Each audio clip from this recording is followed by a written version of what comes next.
Welcome to Women Finding Clarity, the podcast that ignites your inner power and guides you on a journey to uncover the boundless potential of the universe. I'm Pascale Cook Fernandez, your podcast host, business mentor, resident Reiki master, and abundantly aligned, heart-centered friend. Join me every Thursday at 7 p.m. Eastern Time as we embark on a transformative adventure where we align our energies, elevate our businesses, and thrive in every aspect of life. If you're an entrepreneur seeking lasting success and are ready to call in abundance like never before, you're in the right place. Remember, the universe is abundant and success is your birthright. Let's align, elevate, and thrive together, one conversation at a time. Hello, and welcome to Women Finding Clarity. I'm your host, Pascale Cook Fernandez, and today we're talking about organization, tidiness, and how it relates to your money. Listen, I know I'm not the most organized or tidy person in the world, admittedly. What I also know is that when I take the time to tidy up and to organize my stuff, the energy in my environment feels so much better. If you're feeling stuck in your life or in your business, take some much needed time to go through your stack of papers. Put everything in place. Throw away or give away what no longer serves you. Open the windows and get some fresh air in the room. And while this might not solve all the world's problems, it will absolutely change the energy, and you just might have an inspired thought. Plus, you'll just feel so much better in your space. This week, I had a fun conversation with a woman named Miriam Ortiz y Pino, and I want to share with you her insights and wisdom. As a certified professional organizer and money breakthrough business coach, Miriam opened my mind to so many inspired thoughts, and I had several mindset shifts. Miriam Ortiz y Pino, CPO, simplicity expert, money breakthrough business coach, entrepreneur, writer, creator of The Streamlined Solution, works with entrepreneurs and other busy and creative people to craft environments where you connect the control you crave and the freedom you desire while building wealth through organization. Miriam holds certificates in workplace productivity, residential organizing, courageous coaching method, fire starter sessions, sacred money archetypes, and money breakthrough business coaching. She is a Golden Circle member of NPO, member of the ECO, SIG, and NAPO ambassador, and instructor for NAPO University. Without further ado, welcome to Women Finding Clarity, Miriam Ortiz y Pino. Miriam, welcome to Women Finding Clarity. I'm so happy to have you here. And before we hit record, we were just talking very briefly about your last name. And my question to you was, and I just would love you to clarify this for everyone listening, because I thought it was so cool. Why, the E in between your two last names? Yeah. So I'm actually 13th generation New Mexican, ancestors from Spain. And in that culture, when people got married, the wife kind of became the property of the man or connected in the Ortiz de Pino kind of way. And all the kids become both. So they get the and. And a few generations back, we stopped adding to it and just stopped with Ortiz y Pino. That's so cool. I love it. And I love when generations are connected that way. And the other thing is my podcast is Women Finding Clarity, right? And it's all about empowering women. And what you're saying is the woman became the man's property. And in this culture that we're in right now of cancel culture and all of that, I love that even though that was the roots of why it was the way it was, that's not canceled out. And you can still honor the cultural heritage without completely taking away what's left. Yeah.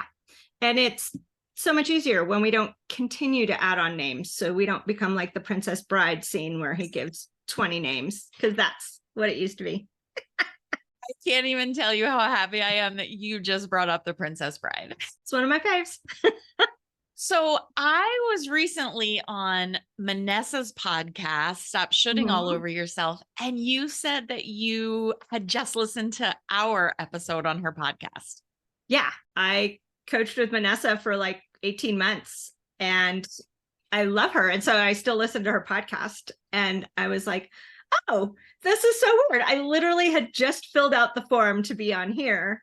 And then that was the next podcast up in the queue. So I listened to it later that day and I'm like, wait a minute, they already knew each other. So then I got to listen to her on your podcast over the weekend. And it was nice to have the connections. Yeah, I love her. She's such a bright, shining soul.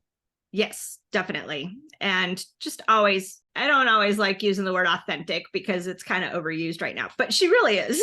She's always in your corner and always holding space for all the good stuff. So it's good. I concur because as I finished saying about what a bright, shining soul she is, that's the next word that came into my mind is she's so authentic.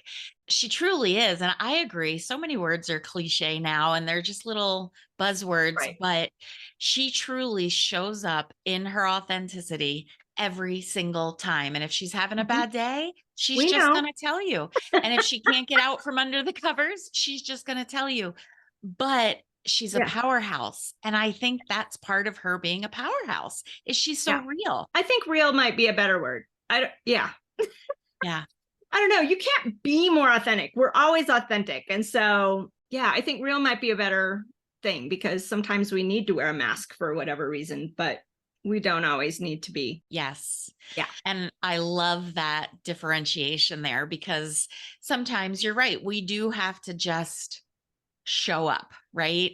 And so it is like we're putting on a mask just so we can show up for our kids or for whatever the case may be for our clients. But at the same time, you don't want that mask to become your reality. You don't want it to become your persona.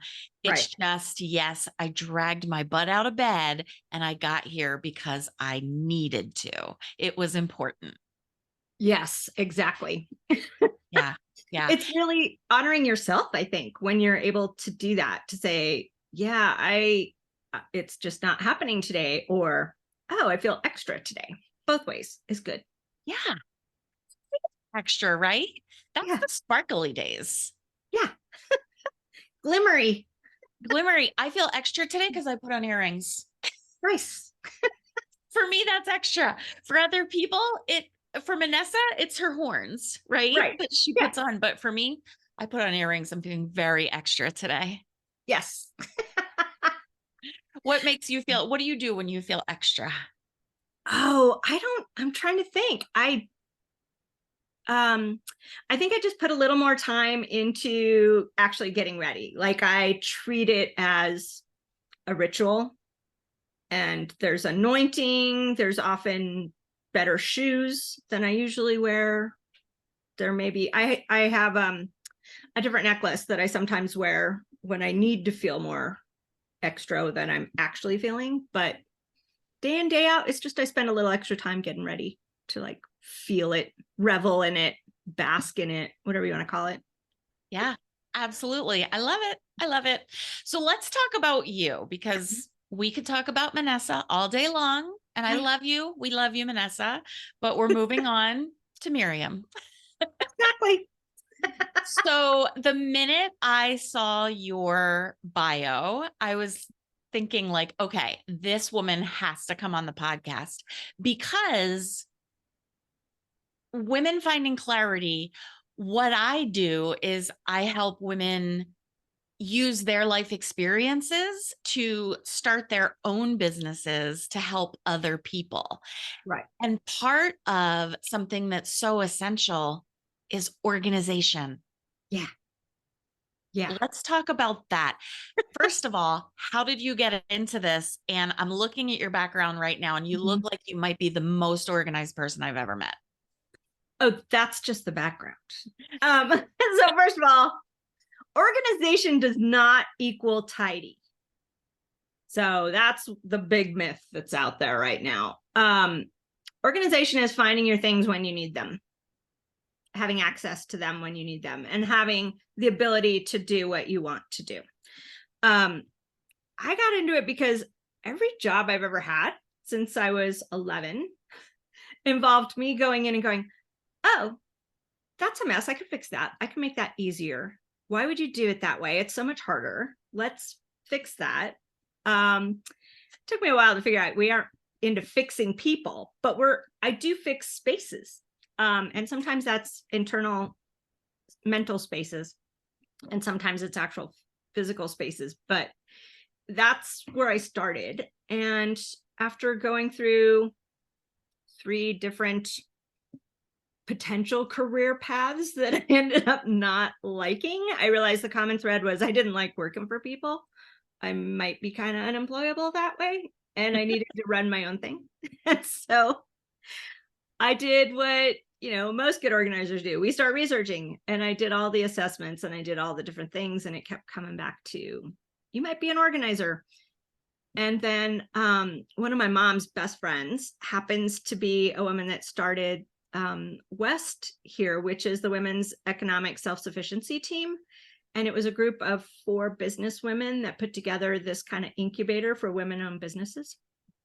And she sent me an article about the National Association of Professional Organizers, like as I was doing these assessments. And she's like, I think this might be a good fit for you.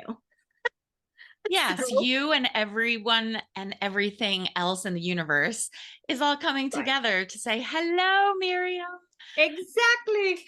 So then I took a year to get my ducks in a row and moved from San Francisco back to Albuquerque and opened my business 6 weeks after I arrived back. Wow. Yeah. You're not wasting any daylight. No, yeah. And it's funny because people are always like, well, should I quit my job before I start? And I'm always like, well, yes and no. On the one hand, I did take a big leap. On the other hand, I took a year of using up all my banked vacation time and sick days and things to work 4 days a week while I was still in San Francisco. And the 5th day of the week, I used to work on what would I do when I started my business. So I did a little bit of pre-planning and maxing out my vestiture and my vacation days and all the different things I could do, so that I would have a ramp when I got back. But And I that's think you can't. brilliant. You did the thing that Yeah. is so, I just feel like it's genius, is to let your current job fund your new venture. Yeah.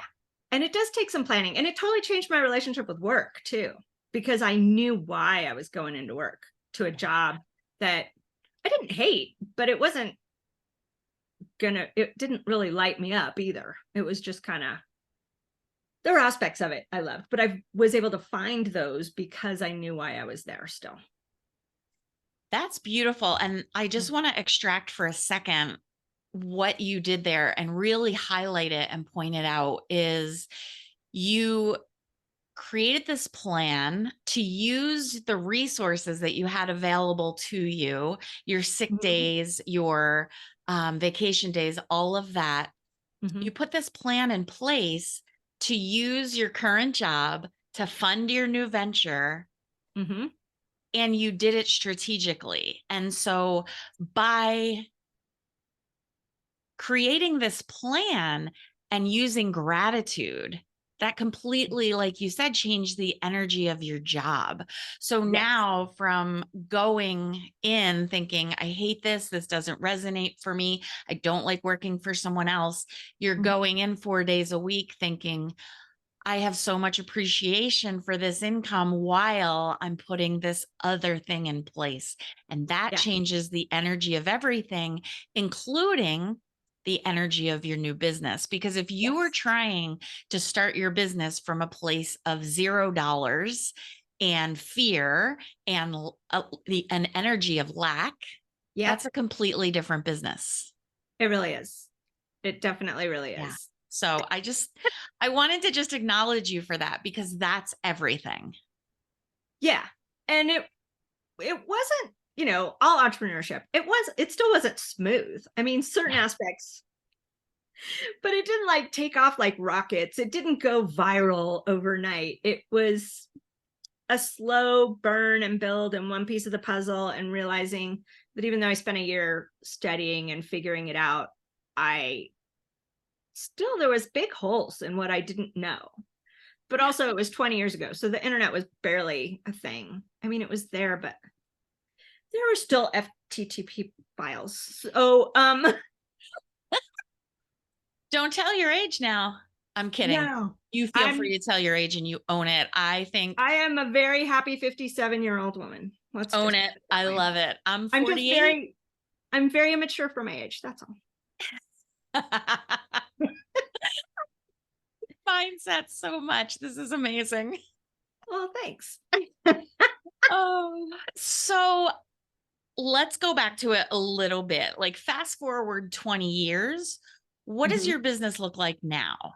Yeah. Now it's quite different. I mean, I still am an organizer. I'm one of the first certified professional organizers in the world. Had to sit for a test and everything. I have to keep up Wow. education credits because it's not just tidying. That was, it doesn't equate. There, tidying is just putting stuff away, hiding it away. Organizing is the systems. And Yep. so um now I do a lot more coaching because I realized I I set up the systems and I help people declutter, but then they've got to use it. They've got to, and going through your stuff is kind of a self-discovery process in itself. So people that are struggling or stuck, we go through their stuff and we can get clarity pretty quickly if they're open to it. Um, and so making that connection led me to get more coaching credentials and figure out how to be a coach on top of the organizing because I had training experience. I'd been a trainer for years, but it's a little different when you're working one-on-one and it's their life than I'm going to teach you and tell you what to do. So navigating that was kind of the first step I took. And then I realized how much of the clutter usually had to do with their money mindset. And it was a problem for myself. So I was working with a coach that was big on money mindset. So I applied it to myself for a few years. And then I'm like, I really think my clients would benefit from adding this into the mix. So I also became a sacred money archetypes coach and a money breakthrough business coach because creative process, systems, money, mindset, coaching, organizing, it's all in this big intersection, and people try to avoid this intersection at all costs, like it's under construction or something. And it's really just drive through it. It's only going to take an extra 20 seconds and the results are going to be huge. Huge. Yeah. So, one of the things that I do talk to my clients about is their money mindset because I'm all about manifestation. And I Mhm. don't think that if I close my eyes and say 3 times, there's a money tree in my backyard, that poof, there's a money tree in my backyard, right? But money mindset is so important to manifestation. Yeah. Because if you want to call in abundance, if you want to raise your vibration to match the vibration of the abundance that you desire, your mind can block it every step of the way. And it's at every level, like every breakthrough you go through, especially as an entrepreneur, you are going to have those same things come up because our unconscious brains love to reset and keep us safe. And how we've been doing it hasn't killed you yet, so it's fine. We know what that's about. But if you try to step out of that and experience it differently, you have to remind it that there is a small piece of our brains that can be in charge, but we have to be intentional about it. And that's what manifestation really is retraining our brains to look for the opportunities out there in the universe that get us to the next step. But because when we're tired or depleted, we go back to our default settings, it's going to always try to keep you safe. So you have to work on your money mindset through affirmations and actions to actually get through that hump. Yeah. And it sounds so simple, right? But Right. it's not always that easy, Understanding and integration, two different pieces. which is why it takes coaching, right? Yes. Because when you are tired and when you do feel depleted and when you really are at the Mhm. end of your rope, Yeah. sometimes the coach is the person who can say the one thing that can give you that little shift that maybe you couldn't have gotten to at that time on your own. Exactly. It's it's the coach can see the crap that's in your way, whereas you're just, it's fine, it's all the same. I'm not dead yet. Yeah. Yet. There's your new marketing. The coach can see the crap.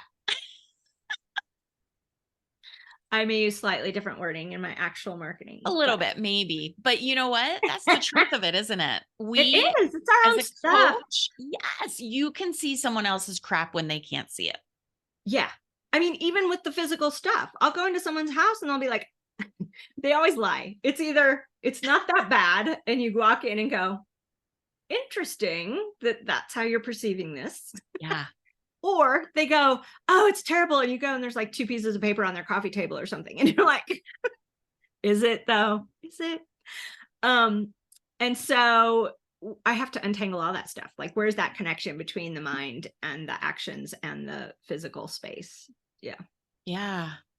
And I will say what I have noticed since being a mother Mm-hmm. is I'm the mother who will put things on the steps that need to go upstairs, Mm-hmm. and the kids will walk by their own stuff. And Mm-hmm. 3 days later, it used to be this way. Now I've got more sense about it because I know that this is what's going to happen. But 3 days later, I would be like, are you kidding me? Why have you not taken your stuff upstairs off of the steps? And they're like, oh, do I have stuff off the steps? Like, you don't see it. Your Oh, brain just blocks it out. yeah. And it's really important to teach kids to be observational, to reset their space, to always look for something to do to make it better. One of my first jobs, I was a hostess at a very popular restaurant, and my boss actually said to me, like the third day I'm working there, he's like, if you have time to lean, you have time to clean.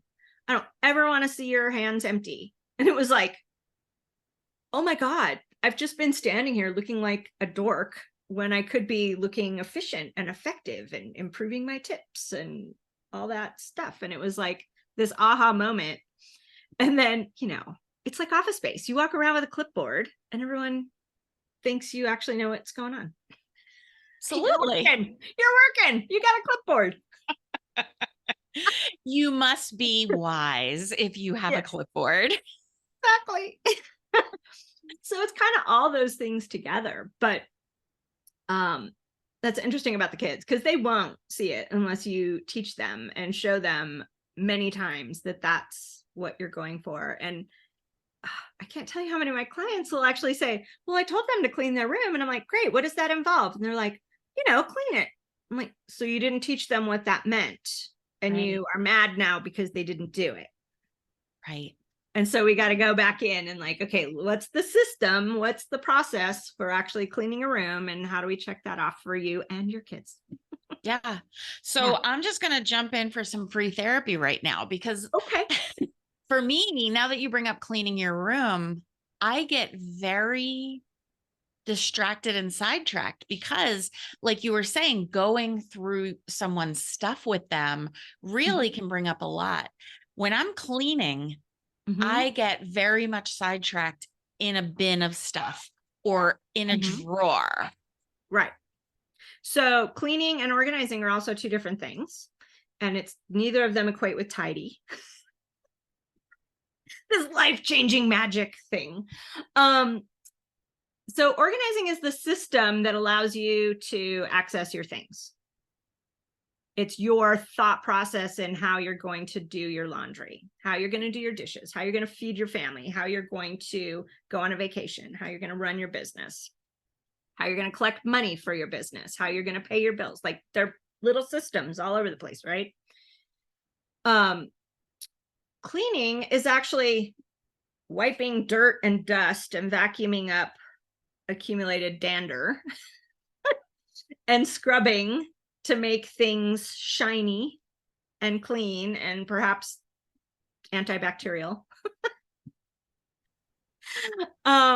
It's kind of hygiene for the surfaces of your house. Tidying is, what are the little rituals you're going to do, and how are you going to put things away? And I want to make the distinction between tidying and organizing, because tidying allows you to put things away that are not organized. It's like, oh, that goes in the junk drawer. That gets thrown in the back of the closet. Oh, that goes under the bed. Oh, Yeah. that gets put in the trunk, whatever it is, without really thinking about why you're keeping it. Organizing is the system. Clutter control is, why do you have this thing in the first place? What is essential to have in your life?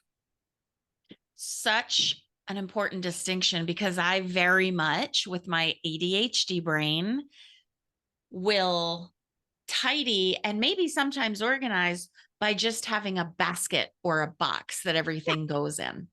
that's fine. I'm a piler, not a filer. But also I recognize that files are just piles vertical.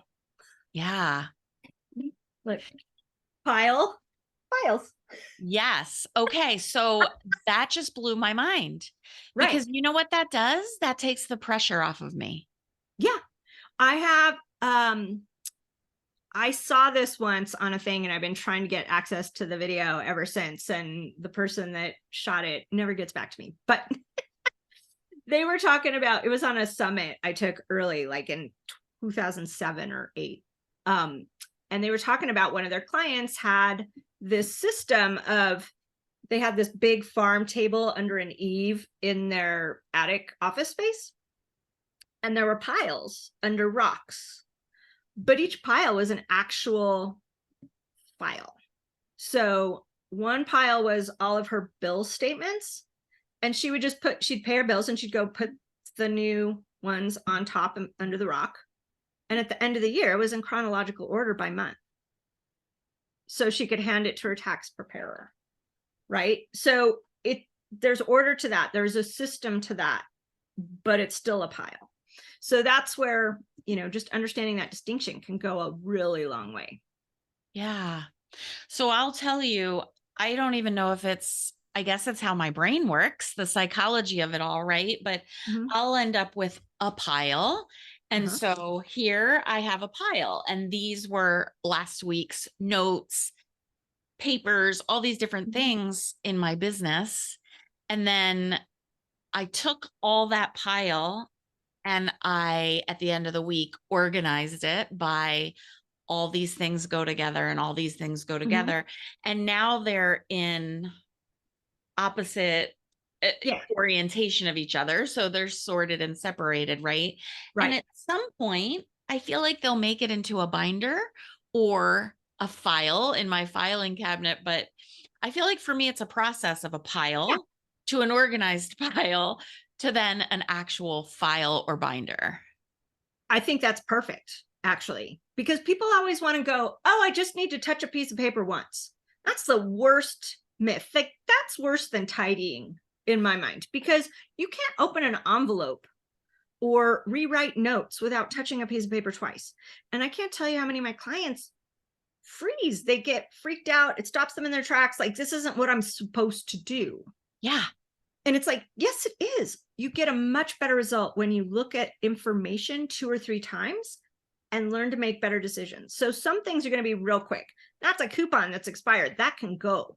This is a place I don't even shop at. They just put it in my mailbox. This is something someone said on a phone call and I jotted it down, and then I checked out the website and realized it wasn't for me. Why do I still have the information, right? Like, there's a process of absorbing the information and incorporating it into whatever systems or creative project or household project you need that information for.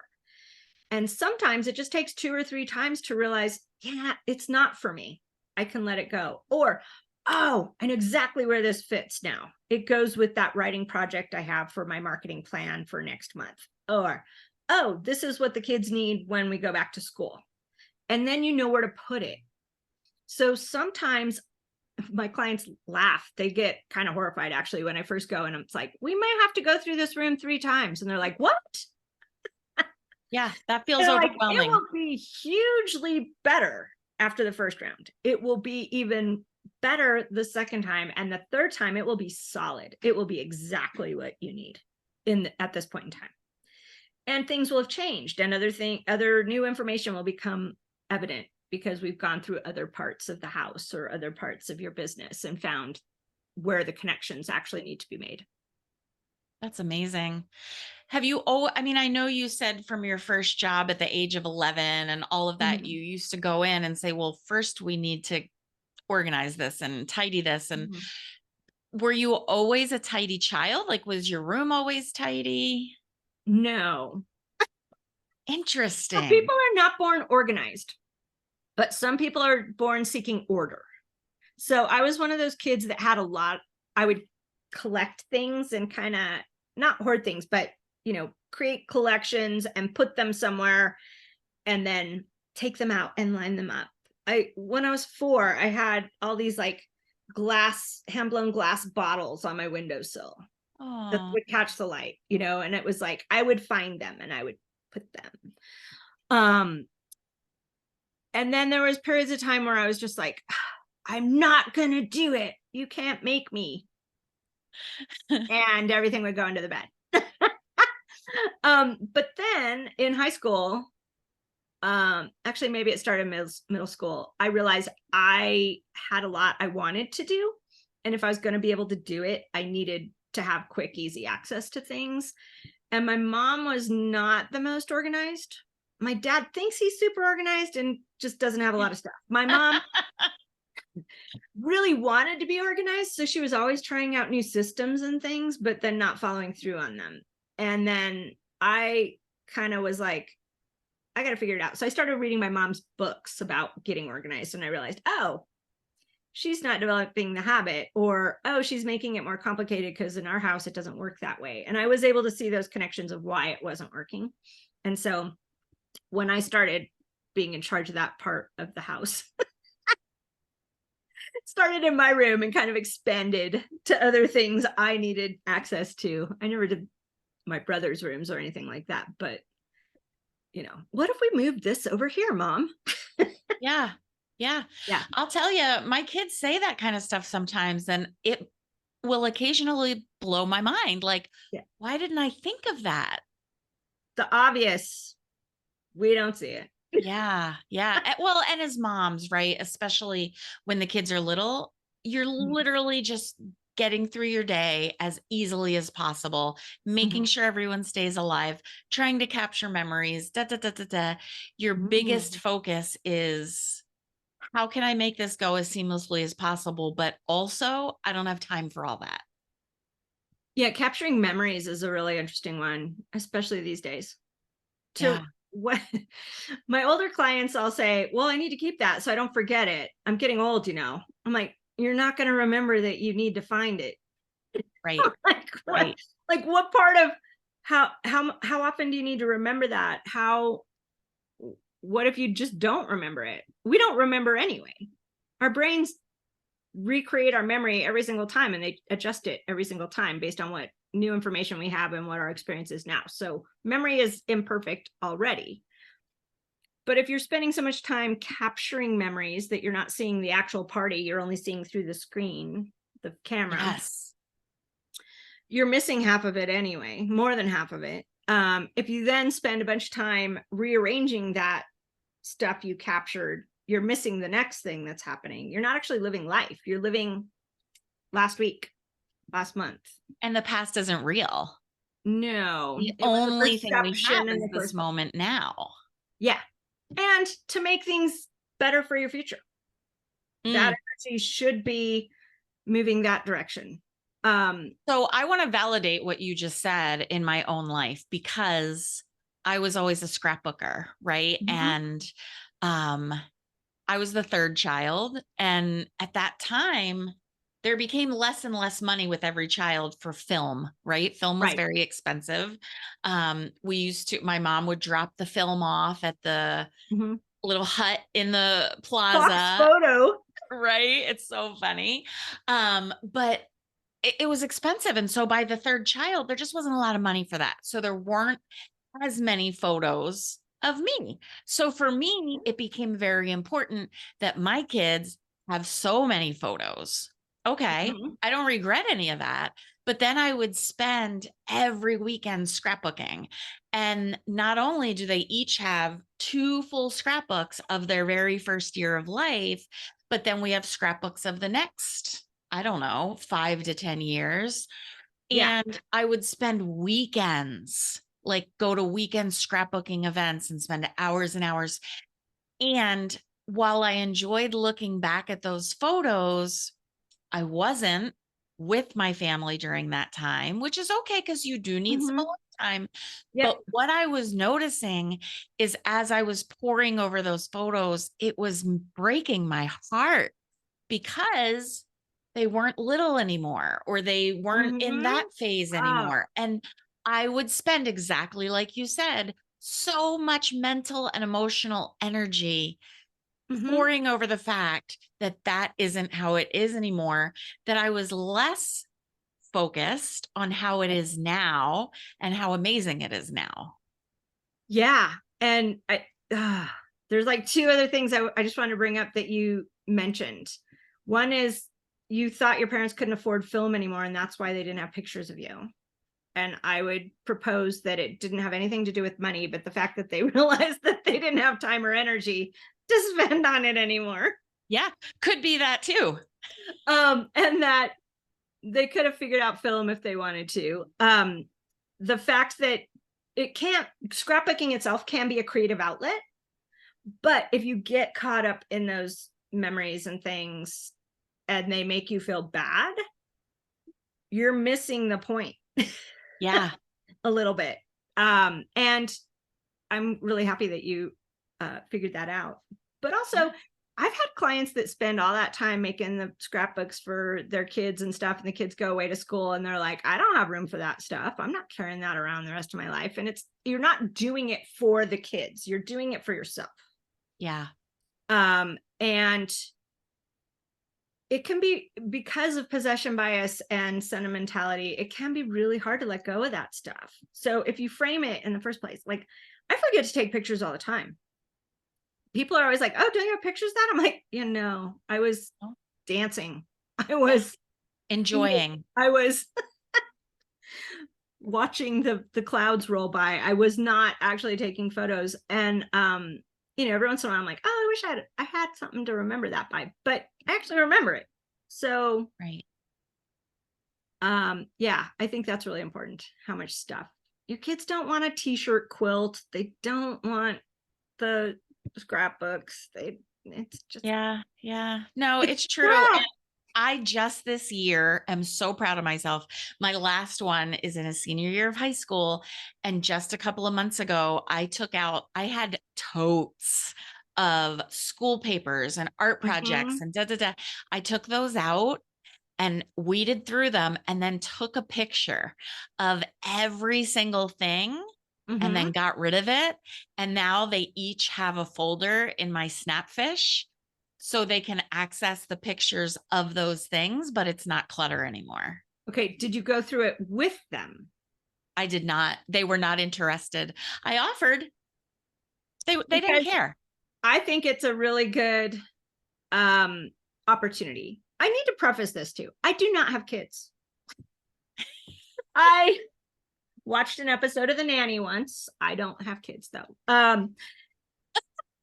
But it's really nice to have a yearly weed through with the kids.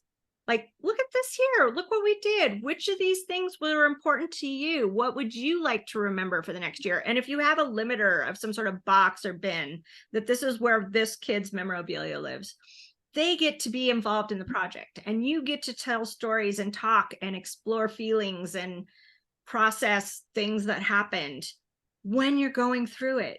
Like, which part of this paper you got an A on? Do you want to keep it? No, why not?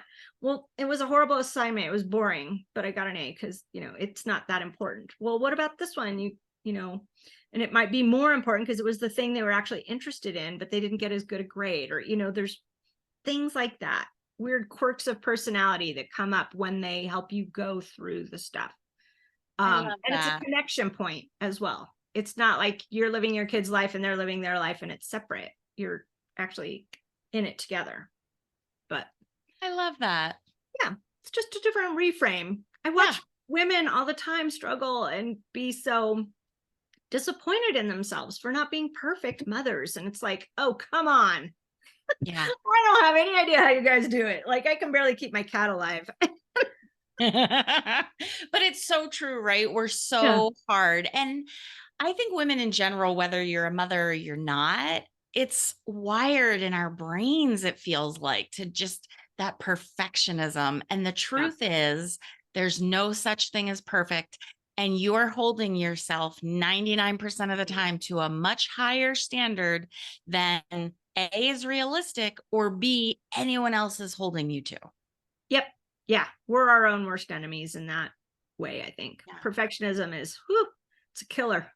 Yeah. So I'd love if we could wrap this back around Yeah. to entrepreneurs, Yeah. right? So your website is organize my stuff, organize my time, organize my money. I Yeah. mean, that's not your website address. I mean, it says that on your website. And Right. so, from an entrepreneurship perspective, tell me about those three things: stuff, time, and money, and how they're related. Yeah. So the stuff, the physical amount of stuff. How much of that stuff did you buy because you thought it was a good idea? It was on sale. You might need it someday, et cetera, et cetera. Versus this is what I'm up to and this is what I need to make that happen. And how much of it is from a lack, like, oh, if I don't get it now, it won't be available. Right. So those two things happen. And when we buy too much stuff from a place of lack, we end up with not enough space to create what we're meant to create. Um, and so there's that. I also realized a lot of my clients are actually entrepreneurs, creative entrepreneurs, usually that work from home or run their own practice of some sort, like busy professionals that run their own practice. So they're technically entrepreneurs.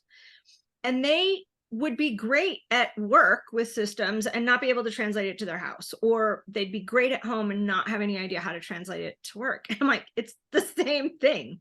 It's Yeah. just a new avenue, or you now have to create the system yourself, not the one that worked at work and someone else gave it to you and handed it to you and you were able to follow the steps. So there was that kind of connection, but all of it goes to productivity. I listen to people all day long tell me they don't have enough time to do stuff. And I'm like, that's because you're spending all kinds of time moving shit around. Yeah. They just go, oh, I don't have anywhere for this to go. I'm just going to put it over here. And then, oh, this is in my way. I got to put it over there. But now this is in the way from the thing I just cleared and I got to put it over there. And then this thing fills up 2 bedrooms and the garage. And they're like, I can't retire. I have to clean stuff up.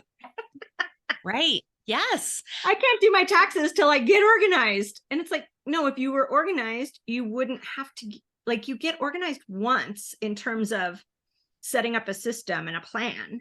You declutter regularly because stuff comes and goes in our lives, but it all affects our productivity. I've watched people spend, even if you just spend 2 minutes a day looking for your keys, that adds up to almost 6 weeks a year. Wow. Right? Wow. I may not be good at math. I feel like 5 minutes a day equals 6 weeks. I don't know what 2 is. That's okay. You know what? We get the idea. It's But a it's a lot lot of of time. wasted time. Yeah, when you actually start looking at it, it's like, well, that's great. It's not a lot of time today, but by the end of the year, and it takes our brains, especially us ADHD people, we have to refocus every time, and that's another that same amount of time on top of it or more. It can take up to 20 minutes to refocus after an interruption for people with ADHD. And then I think a lot of entrepreneurs put off putting systems in place because they go into service of the client so much that they forget to work on the business. And then they're so busy they can't keep up with the clients, and they start losing clients and losing money because they don't have systems in place, and then they wonder why their business failed. And it's like, well, you didn't plan. Yeah. You have to have, how does I use a 5 essential business system framework. So if you don't have a way to take money from your clients and you're asking them to Venmo you, you're losing money, you're losing time, you look kind of half-assed. Like, how are you going to take money? How are you going to track your money? How are you going to track your client hours? How are you going to make sure they got all the things you promised them if you don't have those systems for taking the money, dealing with the people, dealing with the deliverables, dealing with the inventory, you're not going to have a successful business for long. And that winging it piece can only serve you for so long. And then it all falls apart because you can't scale without a system. You can't sell without a system. Yeah. I'm feeling every single thing you said because I can see myself or my previous self along the way. And one of the things that I always talk to colleagues about is I hide in organization. When I Yes, feel overwhelmed, I'll organize Google Files or you know what I mean? So that's a good hiding place for me. it can be. Yeah. I do it too. Um, I will say there is, I haven't quite formed this whole thought out yet, but I've been noodling on it about when perfectionist procrastination is actually a good thing versus a bad thing. There's been a bunch of articles written lately about, well, is it really so bad? And I don't think it is, but I don't think any of the articles have quite hit on the reason. It is a form of avoidance, I think, and I think it is much more to do not with organizing or perfectionism, but being afraid to show up. For so And many reasons. right. And at the same time, as we're going through that expansiveness of ourselves to step up and play a bigger game, you have to frequently reorient yourself because otherwise it's like being in the ocean with just a life preserver. You're like, where's the horizon? Like you need to be able to grab onto something to get to the next rock. You need to be able to step confidently to that next rock. And so I don't necessarily think reorganizing your Google files is all bad if you are decluttering it at the same time. Like, oh, that doesn't serve me in my new vision. That doesn't serve me. Oh, here's the thing I was looking for. Now I can take that action. So I think there's a connection there as well. But it has nothing to do with the organization or the procrastination. It's more, how do I create this new identity? Okay, you're going to be on my speed dial Okay. from here on out. I love it. I love that so much goes into it because you literally are making people's lives and people's businesses more simple. Yes. It's That's amazing. the goal. We overthink, we overcomplicate. There's no need. We do. We do. So, as we're wrapping up here, I always like to ask, is there anything that you'd like to offer listeners? Yeah. I actually have two things. Most people come to me because they struggle with paper. So I have the 1 minute mail solution. It is kind of a quick start guide to how to tackle incoming information. It works for email, it works for online information, but physical paper as well, because I do work with quite a few old people that still have a lot of mail coming to them. And you can't really get away from it, especially once you start a business. Yeah. Any work you did on getting rid of your original catalogs coming right back at you with business offers. So they're not as easy to eliminate. So the 1 minute mail solution is at morethanorganized.net/1 minute mail. There's also several buttons on the website. You can link to that. The other thing I'm just starting back up, I used to do regularly and I haven't in a while, is my declutter masterclass. It's a webinar. The next one I believe is on October 19th, but they're going to run pretty regularly from here on out. And you can register for that on the website as well. It is just an introduction to my methodology of getting organized and decluttering. So Beautiful. And that's morethanorganized.net.